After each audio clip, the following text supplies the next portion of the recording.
Let's get it started. Hey folks, thank you for joining us again for another exciting episode of YOMO. This is the Year of Magical Learning podcast. So today we are talking about the second installment of the book, The Five Invitations. And I guess Chris can tell you about the reflection for today. Today's reflection is 327. So Awesome. Yeah, no, I'm excited for this one. Well, not excited. Excited is the wrong word, but always excited to have a good fun conversation with you. We remember yesterday we were talking about this book called The Five Invitations. It's a book about um the founder of the Zen Hospice Project. He has been bedside with um over 1,000 people, watching them slowly expire in the Zen Hospice Project, right? And those experiences over the course of a career of a lifetime, you see a lot, right? And he started to put together a book about themes that he saw and the five invitations. And his five invitations were don't wait was number one. Number two is welcome everything and push away nothing. Number three is bring your whole self to the experience. Number four is find a place to rest in the middle of things. I think that's kind of your do not, don't run for trains. Chaos going all around you. Is like find your place to rest in the middle of things. And then five is cultivate the don't know mind. So beginner's Mhm. mind. We've talked a lot about a lot of these topics, honestly, throughout the course of this journey. I mean, honestly, like these are basically the Club Mini core values. I mean, hell, if you look at it really seriously, like one of ours is literally, we don't know shit, right? Another one is balance, find your place to rest in the middle of things, like, bring your whole self to the experience. It's about, focus on your values overall. Like it's about welcome everything, push away nothing. So learn every day, try new stuff, challenge yourself, like, and then, don't wait, go act, right? Like go try stuff, right? I mean, these are all of our values, right? For the most part. I mean, so we're Club Mini is based on a lot of the stuff that you know people really care about at the end of the day. I mean, that's what we're trying to do. So this book is about that. Reflection one was you're trying too hard. So like a lot of times we find ourselves pushing just way too hard. And you know it's not very hard to live. Like just be comfortable with yourself. And try to enjoy the experience. Number two is titled Jack and Patty. So this was a unique reflection that I'm honestly, it's one of the reasons why I love this journey, honestly, is um I forgot the story, to be honest with you. Like it's a as soon as I saw the title, I don't this is my memory palace, right? We've talked about this Mhm. before with the Moonwalking with Einstein book, right? Like Yomo is my memory palace, right? And sadly, I can't believe I forgot this memory. I really did. I fucking forgot this memory. And it's kind of sad. I've been kind of like down all day long, to be honest with you. I don't know if it was because of this, but um, because I read this in the morning and I was, when I was doing my own like morning reflection stuff, and when I was reading it, I was like, I totally forgot this, like 100% forgot it, like and I was kind of sad, and I'll tell you why in a second. So the story's about Jack and Patty.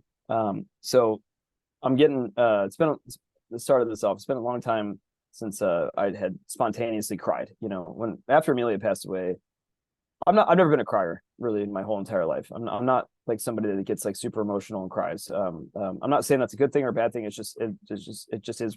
It is what it is, right? Like that is how I've always processed things or not processed things. It wasn't through tears coming out of my eyes, spontaneously or something like that. As a matter of fact, I've struggled to cry a few times in my life when I feel like I should have been crying. And after Amelia passed away, I feel like I wasn't crying all the time, but I definitely was crying a lot. I definitely cried pretty much every damn day, especially when I was writing I Can't Imagine. Recounting and remembering her life and her story. And part of me, I haven't read the book. I haven't read my own book, in years now. And part of me, like whenever I pass by Amelia's photos over there on the side of the wall, it's hard for me to look at it, to be honest with you, because I feel like I'm in a happier place in life, and I know focus on your values, and I feel like it's hard for me sometimes to like go back when I see her photo in the NICU, it just immediately takes me back to that place, right? When I see a picture of a lion on the wall, you know, it reminds me of who she is, right? You know, versus her actual picture in the NICU, you know, or when I read my actual own words from I Can't Imagine, like it's just hard. It's just hard to like to go back to that place, and it's not that I don't want to. It's just that it's just hard to like. It's like I have to like I need a nudge sometimes, right? That's one of the reasons why like these sadder books, these books about death, suffering, you know, and pain, and real stories of humanity, like helps me to go back into that place, right? And this particular because I don't want to forget that stuff, to be honest with you. Like you might say, why go back there? You know, like I don't want to forget that. Like I mean, I just I don't know. Sometimes I just need a nudge, and this was my nudge on this particular day. So the last time that I remember on this journey, we're talking about in 2022, spontaneously crying and just breaking down. It seems like the gaps get further and further since the further and further I get away from losing Amelia, right? Like I'm just spontaneously just breaking down and crying. I remember when I was reading When Breath Becomes Air, and that was a book about Dr. Colin Athey that passed away. And he was writing his own, you know, memoir as he was dying of cancer, and he actually never finished the book because he died. So his wife actually wrote the last chapter, and I remember I was on the treadmill one day. It was April of 2022. I was down in my basement, and I was on the last chapter. That book was so hard to get through, and I'm listening to her tell about his last few days, and you know, share the rest of his story that he didn't get a chance to finish. And I mean, literally, I'm jogging, and I'm just bawling my eyes out. I'm like it was really, really, really like just I don't know, just flooded of emotions came out of me, right? It's been a long time since that happened. So we're now in January 2023 when I wrote this reflection, and I've just finished the 5 invitations, right? And I was immediately writing the next reflection after this, and this reflection was about that next breakdown, right?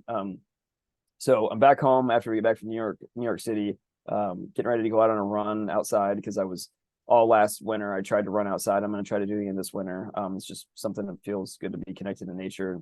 You know, every run that I go on every morning, I put my little, you know, iPhone on my strap it on my little iPhone holder or whatever, put it on my arm, and put in my AirPods, and Amelia and I go out run. You know, do either sometimes we'll do a HIIT workout while we're in the middle of our run. Sometimes we'll do just a longer distance run. Sometimes we'll do whatever. But either way, we're always outside running. You know, almost every single day in the mornings, and we're listening to an audiobook. That's what we do.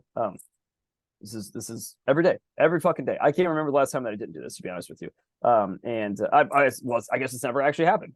And since she's passed away, I mean, because there's never been a day that I've missed any of these things. So this is our routine, right?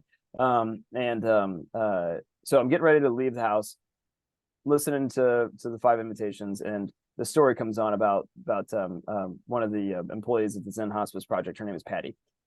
Patty was recounting, or the guy that was writing the story was recounting Patty's story, and yeah, I'm just listening. You know, I'm just, you know, going along, and he starts talking about Patty has a son named Jack, and her husband were out having a backyard barbecue with another neighbor couple, and her son Jack, who was 3 years old, was in the front yard playing with the neighbor's friend, and the 2 parents couples, the 4 parents, the 2 couples were in the backyard just chatting and whatever, and she said to her husband a couple times, like, I think I need to go check on Jack. And I'm like, no, he's fine, you know, don't worry about it. And she was like, you're right, you know, I always am stressed out about this stuff. He's fine, he's just playing in the front yard, it's not a big deal.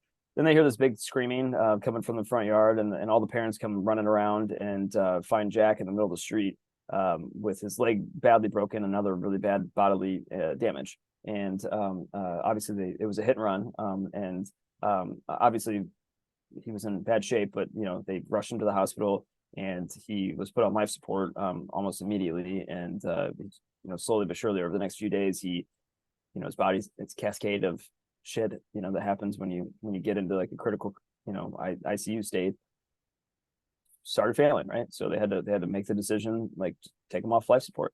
And you know, so my ears perk up when I hear this, because obviously, right, you know, my story with Amelia and having to make that decision with my own daughter, and our own, you know, watching her slowly cascade into losing her and having to make that decision, right? So I didn't start crying yet, though.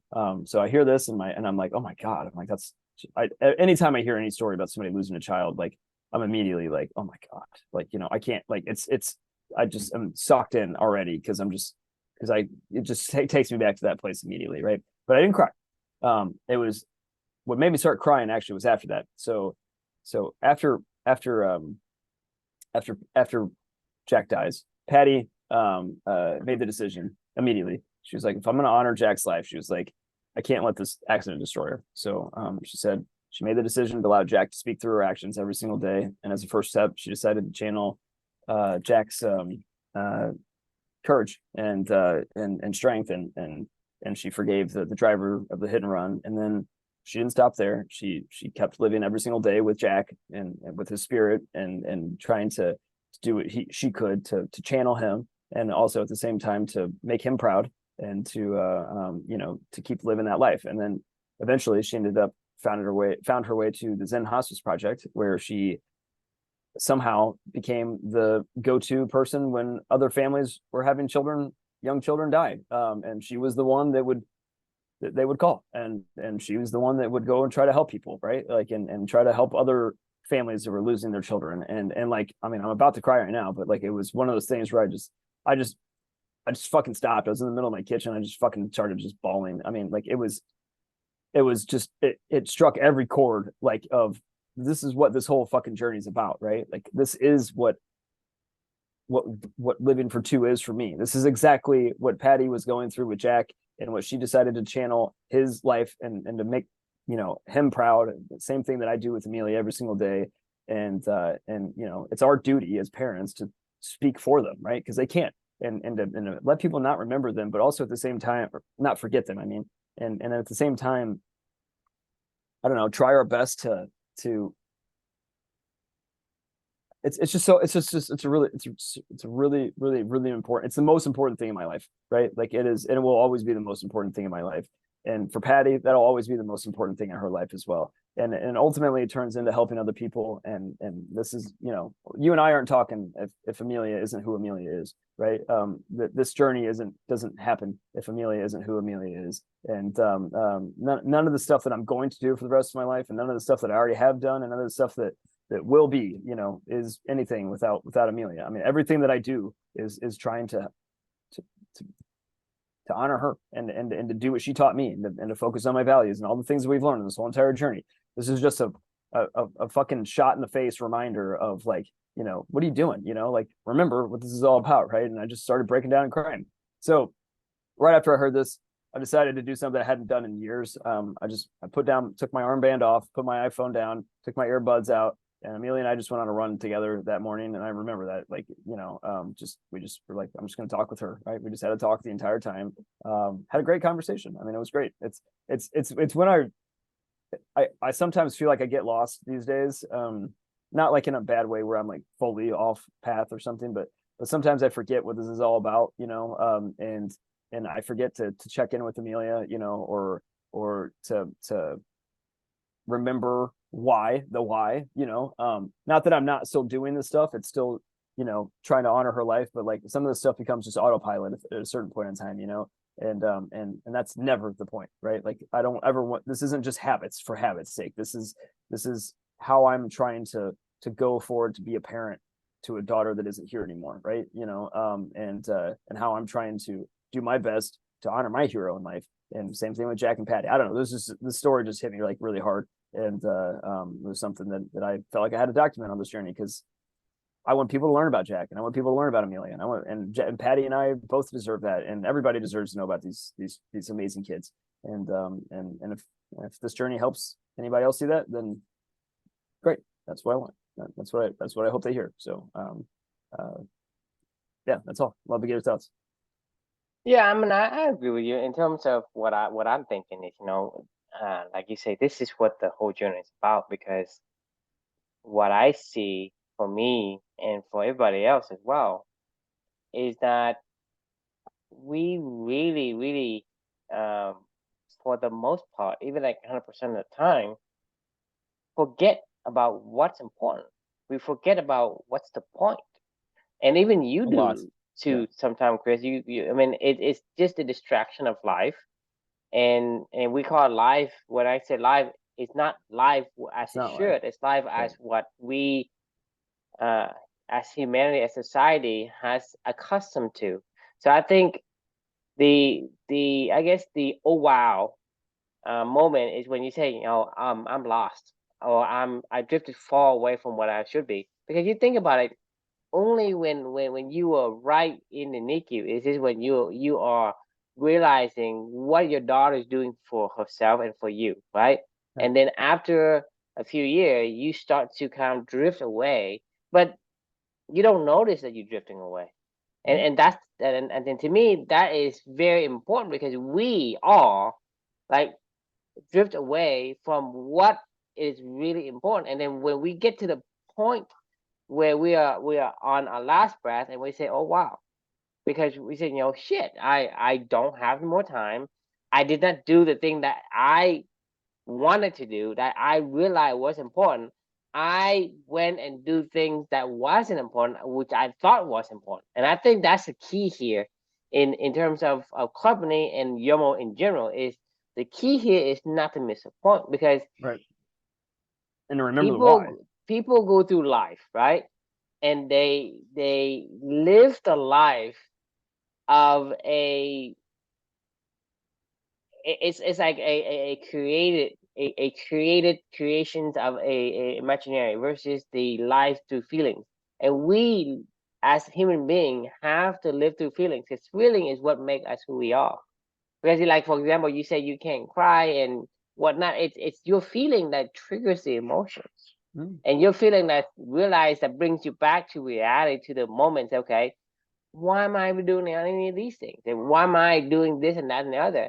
And then you realize that why. And that's the thing to me, it's so important. And the thing is, it's a hard reminder when you are actually going through these and trigger and reading this book and triggers that emotion to say, well, I got to go back to the basic. Why am I? What's the point, right, of my journey?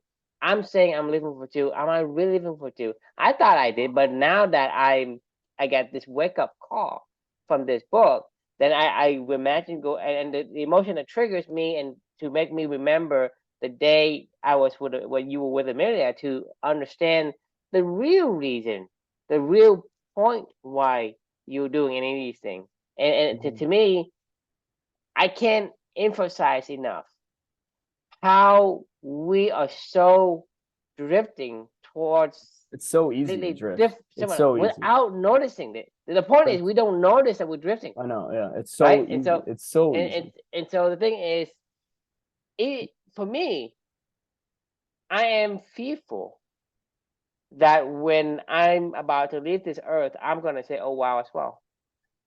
Yeah, right.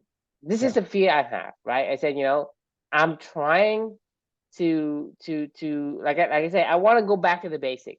What's the point, right? The point is to enjoy life. Am I enjoying life? Am I doing the things I should be doing? Am I running for trains? So these lessons, these Yomo reflection, is what kind of the guardrails sort of Point. speak This is the point. to kind of say, hey, you It's a know, memory palace. so you're not supposed to get off of the trail. So Right. the memory path is Yomo path.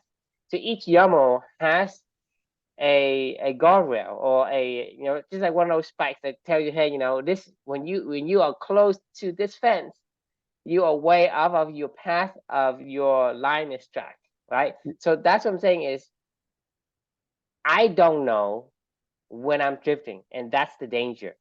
You don't know that you're drifting, and that's the danger.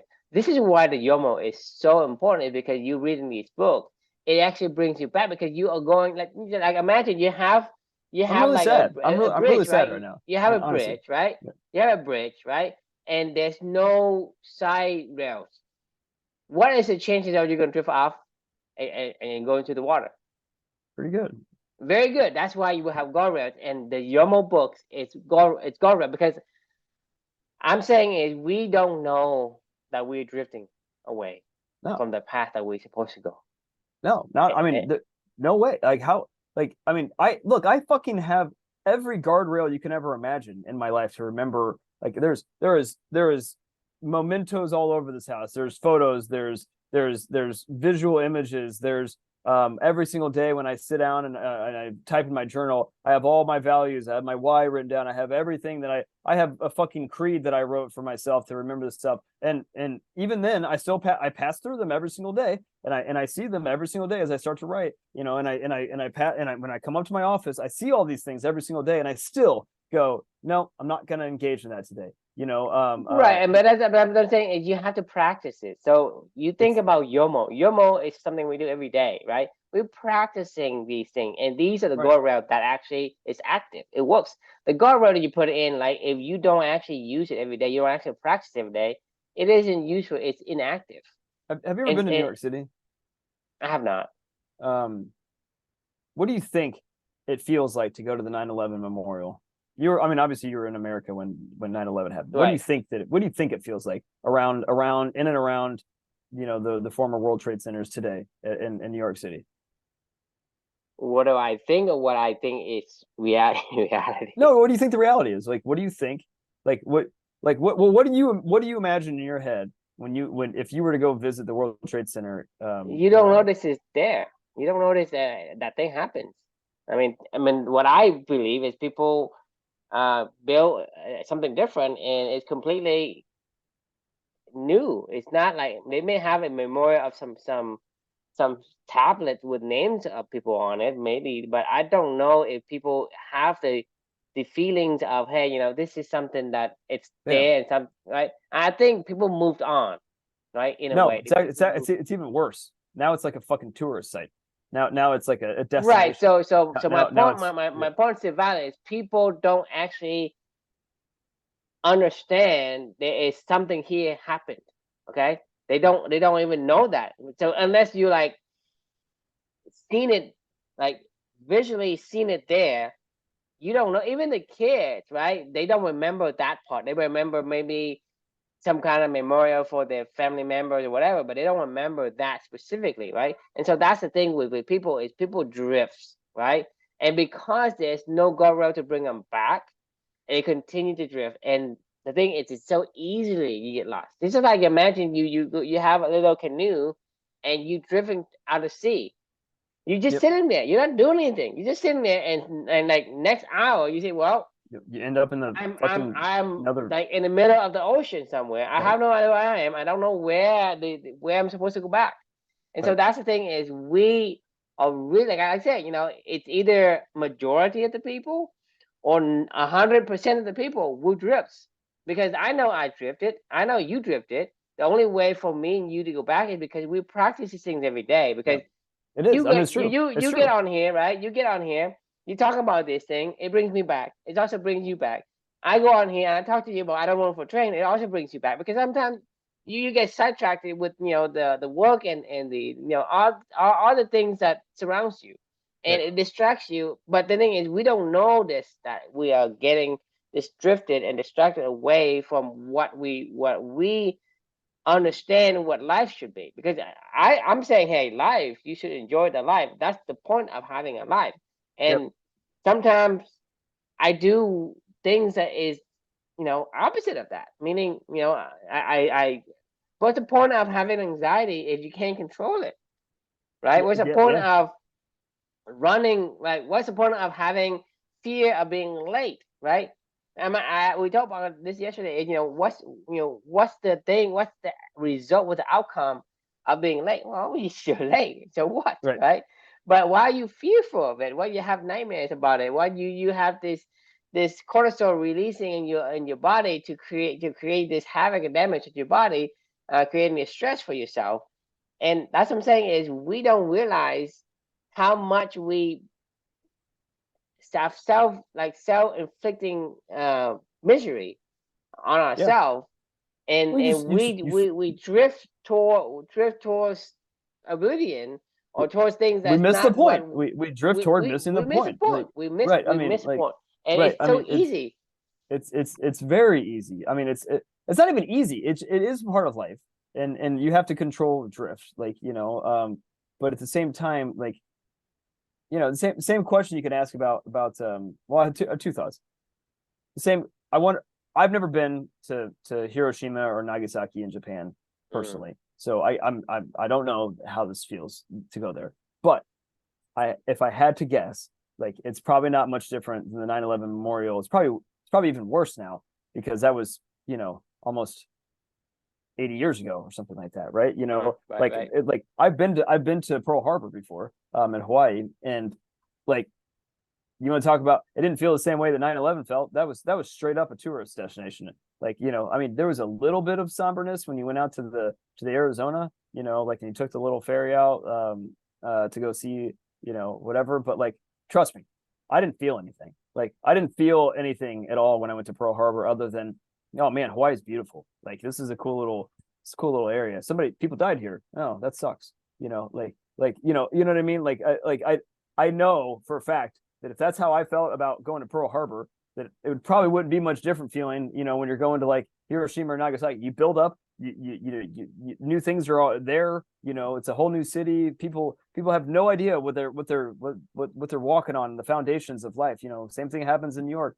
Same thing happens in this, even for my own fucking life. This is what I'm talking. This is what I'm talking about. This is the point I'm trying to drive home. Is that without Yomo, right? You and I aren't going to be focusing on what we're doing today. We're still missing the point, because even we are the one that started these things, right?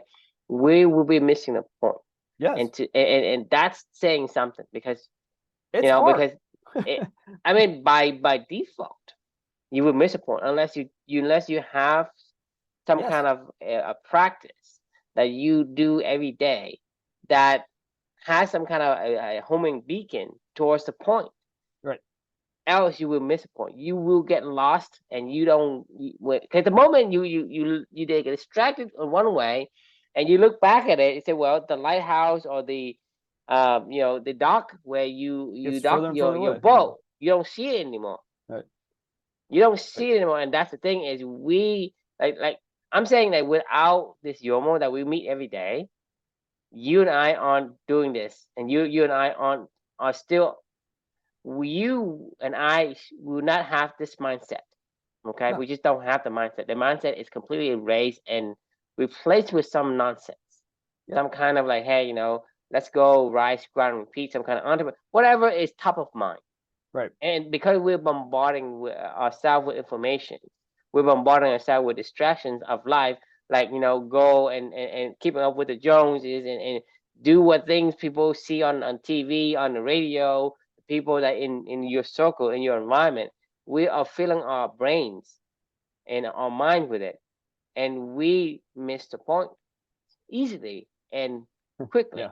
Oh yeah. Right. I'm not even gonna lie. I was playing. So last night of pickleball season tonight, right? And the outdoor, the little group that I play with, like the 100 or so people that get together, at the park down the street from us, that play every 3 days a week, basically. Mm-hmm. It's a lot of fun. Great people, ton of fun. We're hitting the winter season. Now it's late October, and in the Midwest that means volatile weather, which means we're not going to do this outside anymore because we can't predict what's going to happen. It's just it may not be too cold, but like we can't schedule it, right? Like people can still get together and go play, right? It can't be a coordinated activity. Unpredictable, right? Right. It's just an unpredictable weather pattern at this point in time. So you would think I love playing pickleball, I love playing tennis, I love doing all this other stuff. You would think that I'm gonna really just soak in the last day, and be like, I'm gonna go play. I played for like 4 hours today, and I did, but like I was distracted as fuck, like the entire time. You know why? Because I have some stupid ass work project that I got thrown in my lap like late last night, and I'm thinking about it right now, going, I gotta get it done by tomorrow midday, and it's a decent amount of work, and I actually don't know the exact thing that I have to do for it, so I have to go invent whatever I have to go do for this, and yada yada yada. So like my brain was all over the place all night tonight, when I was playing, and I kind of, and then this message in the like, you were at the park, but you weren't at the park. I wasn't. I mean, sometimes I would wake up out of it, but most of the time I wasn't. And it pains me more than anything in the world to pretend, that matters. What's distracting me right now, and it doesn't matter, and I know that it doesn't matter, and I'm not gonna forget that, or I'm never gonna remember what I have to get done for tomorrow. I'm never gonna fucking remember for the rest of my life after that's done. Like I won't. I mean, I guarantee it. Like I don't give a fuck. like, you know, and it does nothing toward this stuff, right? And like hell, like I mean, it's just life fillers. it's just filler. It's just life fillers. I mean, I mean, I'm pretty convinced that whenever you're 99 or whatever, you don't remember like what did I do today? That today's day, right? Well, what the hell is so important that I couldn't enjoy pickleball? Nothing. I mean, like you would not literally is remember. nothing. You probably will remember if a month from now. Well, I mean, true. Right? Like this is even this is worse than that. It's I know what it feels like to lose everything, and I can't even enjoy something that I love to do because like I'm saying, like, I know what it feels like to lose fucking everything, right? Like, and if that isn't enough to remind me to turn that off and enjoy what I'm doing in the moment, like it is not easy. Like, I mean, this is not something that I, you know, think that like the when we finish this journey and we say focus on your values, and it's that simple. It's simple, right? Like, it's not simple. It's not simple at all. It's like simple, but it's not easy because we have to deal with the bombardment of our surroundings, and without a practice in place, these things are going to distract us from the point. Because basically, let's say it's like a needle in a haystack, right? You have the needle, right? And then people throw haystacks on you, right? It's like people. I mean, by default, they're gonna throw themselves in and say, "Hey, I guess you are the needle." Like, in what the haystack. fuck? Right. I lost track of the needle. I guess you lost track of the needle, and that's what happened, right? That's fine. And so I'm saying is, you know, it's very, very hard. It's not complex. It's pretty easy. Not easy. It's simple. Simple means there's only like a few things you have to do, which is you have to live your core values. I mean, I don't know if I can make it any simpler than that, right? Because like I say, you have to be who you need to be, right? Not who you want to be, right? Who you need to be. Who are you really as a person? You can't say, well, I'm 5'6", 5'7". I want to be 6'7", right? And you can't want to be, right? You are who you are, right? Be that person. And so the same thing with your core values and your values, like whatever that is, you have the affinity for. You live that. If you don't live that, right? And that's the thing is, people say they're distracted. That's what I'm saying is, people comes to me, and they will, you know, start to slowly kind of nudge you in a way, one way or another. They nudge you away from where you need to be. And from the nudging perspective, it doesn't have to be in specific directions. Any direction would do. Any direction. Yeah, it's like that book Undistracted by Bob Goff, right? You know, Undistracted. No, Indistracted. Is it Indistracted? There's two books. That book is Undistracted, and there's a book that is Indistracted, right? That's right. Yeah. And but my point is that it's a myriad of ways to get you distracted, and there's only a few ways to keep you indistracted. Right. To keep your eyes on your core values. Right. And I'm saying you have to practice your core values, because the core value isn't a core value unless you. It's not the core values. Your why, your purpose. Like, that's what you need to. But I think the thing is they go hand in hand, but one of them is a day-to-day compass. The other one is the North Star, right? That's going hand in hand. Right. And that's the thing is you can't do your why without the help of core values. The core value is your guide. It's like your helpers. Okay, it's your compass. It's your indicator. It's your indicator of the why. Right? Hey, like you said, your compass. You know, you're off course, you're not off course. Right? Your core value is an indicator. It says, hey, point to needle. And that's what I'm saying is, you want to use your core values to make sure that you're still on track. Right. Towards your why. Because if you don't, I mean, like I said, you drive anywhere, right? You didn't use a compass. What's the probability that you're not gonna be on the same path, right? You're on a canoe, or whatever. you just let us sit and by the wave itself, right? You'll get It's gonna somewhere. I it's mean, gonna drift you right, right, anywhere, right. but where you want it to be. Well, if you don't know where you want it to be, it'll take you somewhere. Because there are myriads of ways for Right. you to not be where you want to be, and there's only a few ways to be where you want to be, and that's the Right. point. Is we have to make sure that you have a memory path. You have to have a guardrail of sort on this path of your why. If you don't, then it's like very good chance you will drift, and when you get not ready a good to chance. leave, You will drift. I mean, you will. That's what I'm saying. It's very, very good. I'm saying it's very no, good everybody at the will. point where it's a good 100%. Right. Yeah. Yeah. Right. And then when you and the point I'm trying to make is you will have the eureka moment when you say, "Oh wow, I fucked up." Yeah. And it's gonna be. And my thing is, if you don't want that to happen to you, then you need to have your core values as your goal value so that you don't lose the point. You'll miss the point. I mean, like, all right. I have two final thoughts, and I gotta jump because it's really late, and I haven't even eaten dinner yet because I'm was out playing pickleball all night long. The first thought is like what I told you at the beginning of this conversation. I'm kind of been a little gloomy today, right? I know that I have to do some stuff, and it's weighing on my mind, and at the same time, I know that's not important, and at the same time, like I'm getting kind of angry at one of my coworkers, for reasons that are completely stupid and irrelevant, and they're frustrating me. Like I could be justified and right. I could give you every reason why, like, and you would probably agree with me, but it doesn't matter. It's really irrelevant. It's missing the point activities, right? And I have to meet with this person tomorrow. And one of the things that I fucking so badly just want to lay into that person, like, just be like, you know what? I'm fucking sick of your shit. Like, you need to, I don't want to talk to you anymore. Like, I mean, like everything in me wants to do that but then again, then I'm completely, off Missing track, the point. distracted. Right, you're distracted, and it leads you somewhere else.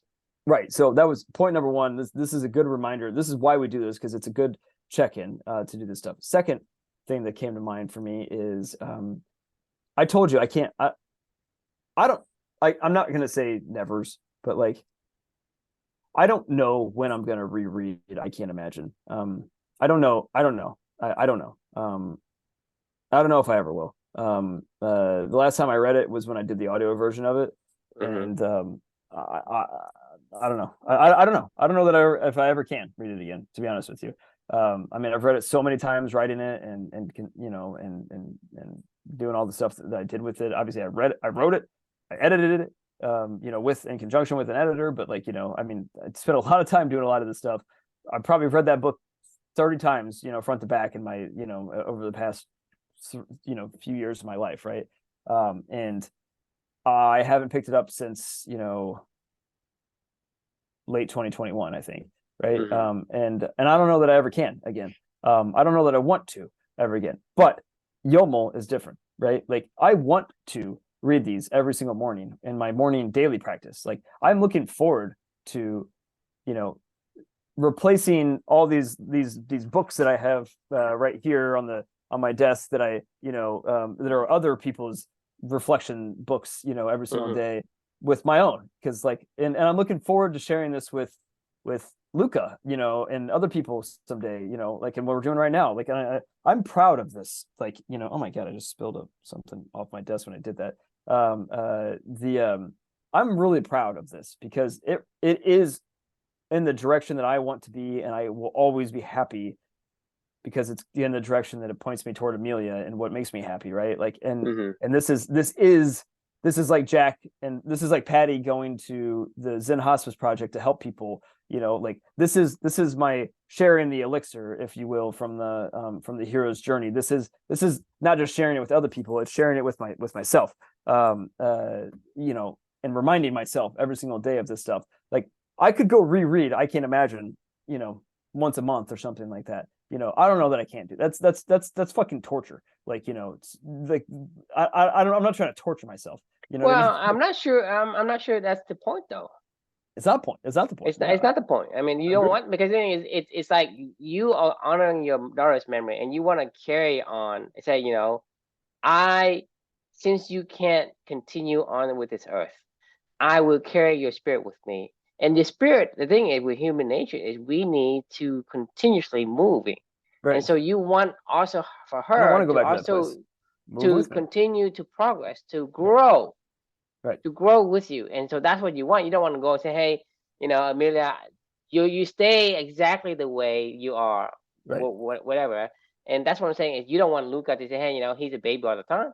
You want him to, you want him to see him grow up, right? And to me, that's human nature. And you want to carry on that torch. And I think, I think that's the point. It isn't to say, hey, I need to remember my daughter the way she was. I want to remember my daughter the way the daughter should and where be. we're going. Right. Yeah, exactly. Exactly. Like you get to see your kids grow every single day, and right. like you don't, I mean, yeah, it's cool to think back when they were babies, but you're like, you don't see your daughters as, I mean, as you think babies about it. anymore. Let's say you see Luca today, right? You want that Luca today, or you want a Luca that is in the NICU. No, I can't even, honestly, I swear to you, my iPhone memories come up on Luca and different photos, and I'm like, that was the same kid. Like, I'm like, that doesn't resemble anything like what I think of Luca in that time of my, as he's progressed, right? Like even the visuals of the stuff that he was doing and what he was not doing, and videos that I see of him, I'm like, I don't know. It's like it's a completely different kid, I mean, it is a different kid. But the thing is, you the point is you want Luca to be Luca as a growing kid today, not as a static, thing in the static past. kid Like, that is in the past, right? And you are so proud of him in the way that he does things, in the way that he wants to play the pickleball or whatever that he does that is make him who he is as a person. That is his entirety. Right. Versus that's just his shell, his former shell of something. And so that's what I'm saying is, I think it's not the point for you to go back and say, hey, I remember Amelia the way she is, the way she was. I want to know Amelia as a daughter, and a daughter will grow. And I'm just, she doesn't have a body, but she has a spirit, and her spirit lives with me. Right. And to me, that's the point. So we don't want to miss the point. The point, the point is your why. Whatever it is, your why, you need to determine that, and do not try very hard not to let people throw, the haste on your needles. Right. Yeah, I agree. I think that's it. I think that's a great way to end this one. So I appreciate you joining. I appreciate you being late night tonight. And thanks everybody for tuning in, and thanks to Jack and Patty as well. Yeah. I mean, I feel really bad for Patty, but at the same time, I don't. I know that she's done what she could to, and we're talking about him right now, and that's great. Like, she's and I hope other people talk about Amelia someday, and that's the point, right? All right. Well, thanks for joining, everyone. The question we can leave for you is, how do you find your rest in the middle of things? That was the fourth invitation, and this was about me and Amelia finding our rest in the middle of chaos of just running, being with her. So I'm like, it feels it always is great when you can find that calm in the middle of all the chaos around you and go, oh, okay, this is what it feels. This is what it was about. I remember. Okay. So how do you find your rest in the middle of things, and make that a part of your daily life? I think that's an important thing to remember. Awesome. Well, thanks for joining, and we will see you tomorrow night. Good night.